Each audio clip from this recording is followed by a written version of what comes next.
Good morning and a very warm welcome to this, our LinkedIn Live, exploring our report, The Age of Ambiguity. My name is Paul Wilson. I'm Chief Marketing Officer of Aviva's life savings and retirement businesses in the UK. I'm delighted to say that I'm joined this morning by Professor Sir Cary Cooper, who is Professor of Organisational Psychology and Health at the Manchester Business School at Manchester University. Good morning, Cary. Good morning to you, Paul, and good morning, everybody else. So Cary and I are going to explore our report in a little bit more detail in the next few minutes, and then we'll take some questions. But first of all, let me give you the premise of the report. We're living in an age of ambiguity where life is just less certain than it was before. And the boundaries in life, such as the boundary between work and home, and between indeed work and retirement, are much more blurred than they were before. That also applies to relationships, such as the relationships between the employers and their employees, and we explore that theme in the report. We did the research in February of this year to start with, and then we paused it when COVID struck, and then we did the research again in August. So we've got an interesting pre and post lockdown view, and what we found is that all of the themes that we'll talk about were present in February, but they've been accelerated by the unprecedented events of 2020. And in terms of ambiguity, we define this in shorthand as the tension between people's desire on the one hand for flexibility, but on the other hand, their aversion to uncertainty. And when you get people's desire for flexibility conflicting with their aversion to uncertainty, you get ambiguity, and that's what we mean by that in this report. And in the report, we explore three themes. One is the changing nature of the working life, the new normal, and how ambiguity has created a real change in how, when, and where we work. And this is a sense of being always on, and never really being at work, but never really being away from work either. We also look at how that impacts on the relationships between employees and employers, and in particular what we've described as employee drift, where employees appear to be becoming not just more physically remote from their employers, but also more emotionally remote. And then we also explore how that knocks on to employee well-being, and in particular presenteeism and impacts on employees' mental health, and in particular younger people. So, as I say, we'll break for questions shortly, but first of all, I wanted to explore some of those themes in a bit more detail with you, Cary, if that's okay. And if we start with the relationship between employers and employees in the sense of employee drift, can you tell us a little bit about that? Yeah, from the study we did, we found that kind of over 50% of people, as you all know out there, say there's a blurring now between work and our life generally and our families and everything. Think about what actually happened pre-COVID. Pre-COVID, we're in a box called home. We then went to another box called transport, either a car, a tube, a bus, or whatever. And then we went to another box called work, and then back again. Now, home and work is all blurred. And we're working, the majority of us who can work are working extremely remotely. So it's not like what people actually wanted pre-COVID, which is they wanted flexibility, partly in home, partly from a central office, but not 100% from home. So that was kind of problematic. What our report also finds is, of course, that the managers are trying their best, and the employees perceive their managers as trying their best. However, less than 1 in 5 said that's been really very effective in terms of motivating them. And I think that really it has been a big problem. And the other thing is that something like over 40% of people said that work actually was affecting their home life quite a lot. And I think it was mainly because we have 2-earner families. The majority families in the UK are 2-earner families. They're doing, in the first lockdown at least, they were doing homeschooling at the same time, can you believe? And trying to juggle homeschooling, their jobs, both of them working, trying to figure out who's going to work in what room and on what technology. So you can see how that really made a very ambiguous kind of home and work environment.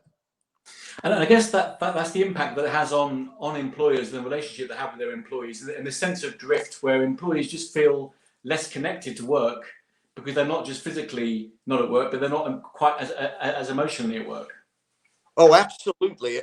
You know, it's been a difficult time, but the thing is, once we adapted to it, I think we've done reasonably well for the future, in the sense the future is likely to be people working substantially from home when they can, but coming into an office environment. So the notion that nobody's going to come into work ever again, I think is wrong. They will, for the social connectedness reasons. We love being with other people. We get creative with other people, but we don't do that 40 hours a week or 50 hours or whatever you work. So I think we're going to have, the future is going to be interesting, in the sense that people will working, their home will be the substantial part of what they do, but they will definitely be coming into a workplace. Yeah. And these changes that we're witnessing, how do you see those impacting employees' well-being?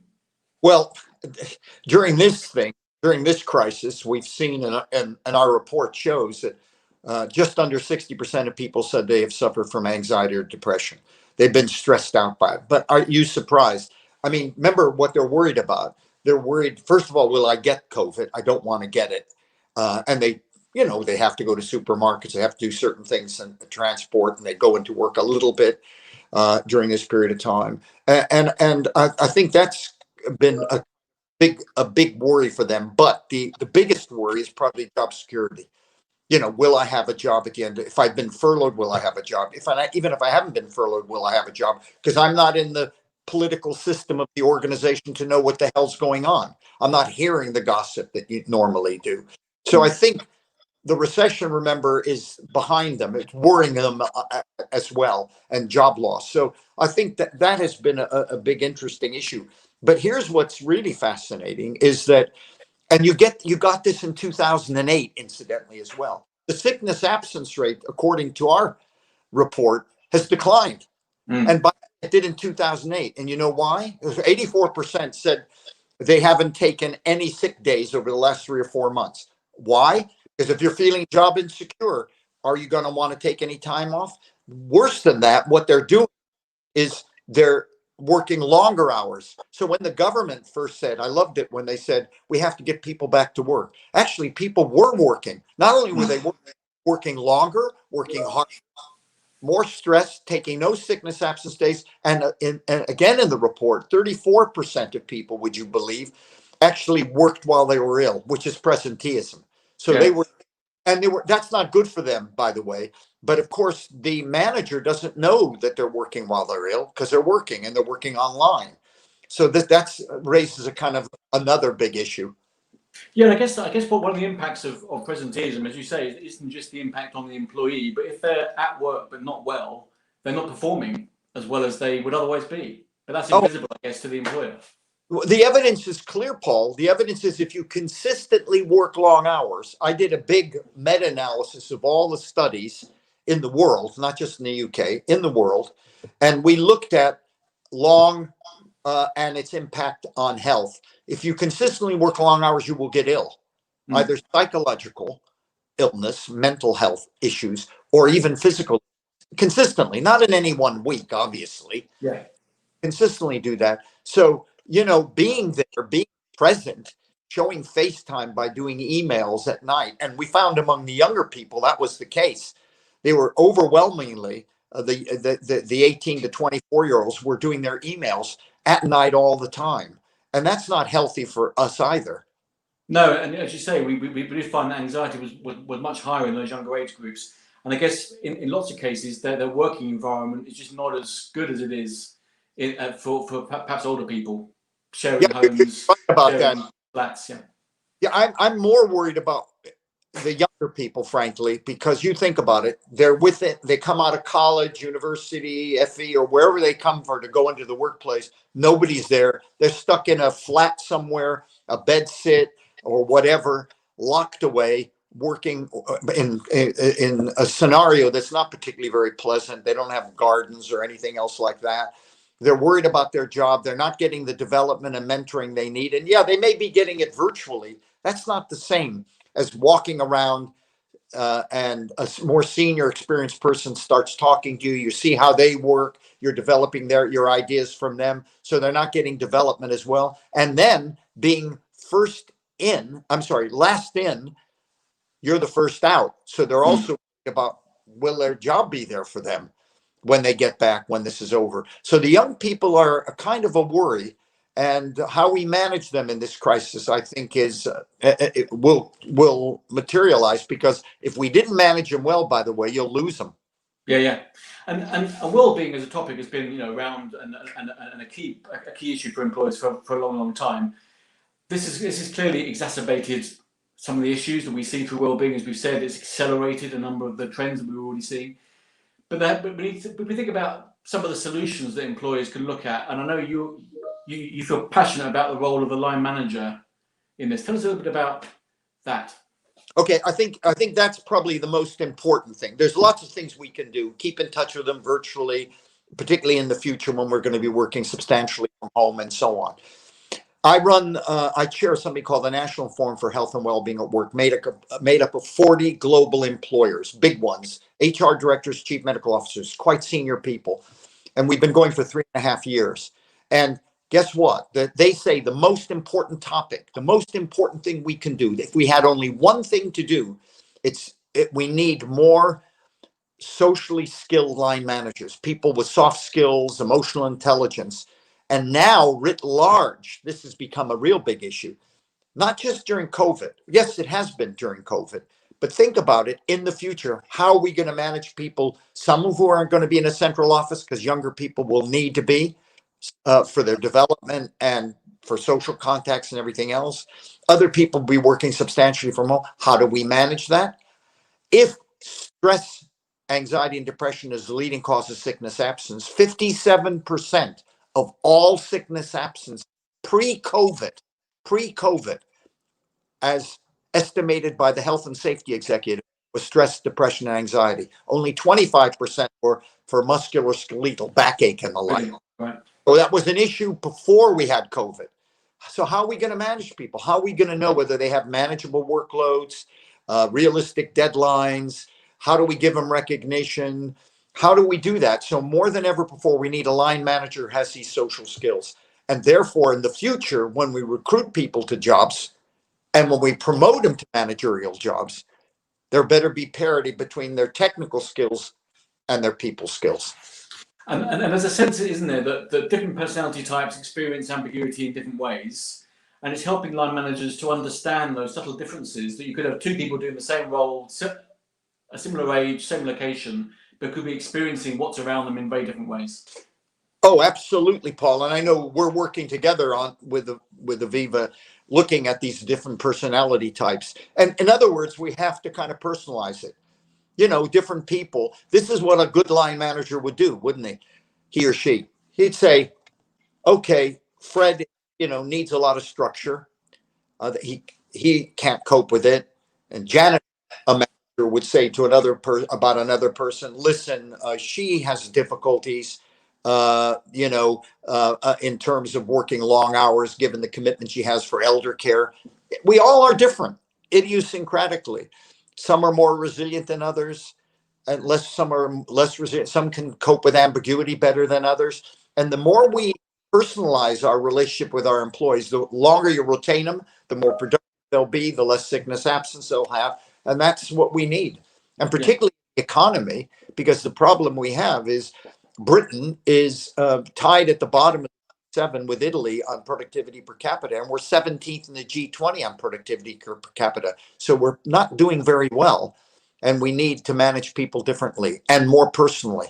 Yeah, that's a really interesting point. I'm going to invite those that are listening to put any questions they have for Sir Cary in the comments box in LinkedIn, and we'll take those questions as we go. And as we go into 2021, Cary, I guess we're looking at a situation where people will be returning to work gradually, we hope. But as you said, we're still going to be spending a lot of time at home and at work, one imagines, and therefore there's going to be more stress and challenge ahead of us. Yeah. Do remember, the vaccine won't be totally rolled out for a while. For a lot of people, it won't be probably till April, till at least the 60% get it, maybe the end of April. So, But I tell you what I think is going to happen. I don't think everybody will be working from home exclusively once we get the vaccine. What I think will happen is people will rush into the workplace just for the socializing, the political bit, finding out what's going on, get going. And once they get that going, so I think we'll go to the office because we've been away from it so long and we want to connect with our colleagues. After that, phase two will be that we will start working much more flexibly, mainly from home, but coming into the office when we need to for creative reasons, to develop new products, new services, to team build, to socialize. But we won't be in there the 9 to 5. Well, in Britain, we never had a 9 to 5. We had, we had more like 8 to 7. But that environment will change dramatically in the second phase. And it sounds that like that therefore coming back to the core of the topic, the ambiguity is going to be with us for some time to come. It doesn't feel like this is going to go away. This is only going to become perhaps more pronounced. No, I think you're right, Paul. And it's going to be, but we will settle down and we'll learn how to do it. Like we've learned how to use the technology, for example, to communicate with one another. Yeah. Line managers have learned that they have to have one-to-ones, even if it's virtual, with their direct reports, because that's important because we're worried about their mental well-being, younger people. So we're learning quite a lot in this period of time. And we're learning also about our colleagues, more personally about them, what their house looks like if nothing else. And, because questions now are all starting with, how's your family? Yeah. What are they doing? Oh, I understand your wife hasn't been well. It's funny, we become more personal, which I think is positive as well. I think it is positive. We've got a question. I'm looking over here. We've got a question coming in. Lots of businesses don't want to or can't do the work to really understand personality types. It's easier perhaps to sort of treat employees as one size fits all. What's your advice to those employers as to how they might sort of adopt a slightly more nuanced approach? Okay, I think what we need to do is one size does not fit all. That's where we're making a big mistake. You have to know your employees. That's why I say what's important, ensuring that your managers, if they're not very good people managers, they don't have the good social skills, train them because they're going to need it in the future. Because if you have good social skills and you're social and you have good emotional intelligence, guess what? You'll recognize the differences between people. You'll know that the way I have to treat Fred is that way. The way I have to treat Janet is that way, and they are different. I can't do this blanket approach to everybody. And so I think the future will be, think about training the people who believe me, HR knows who the people are who are technically good, but people incompetent and need training.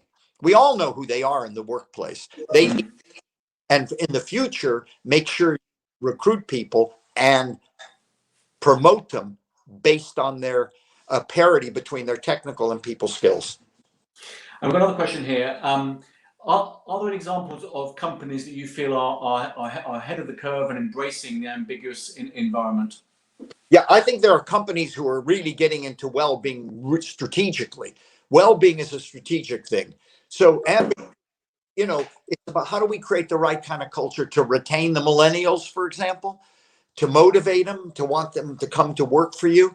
And I'll tell you, a company that's really great is a company called Mace, the builders, construction. They treat this as a strategic issue, goes to the chief exec and his senior leadership team.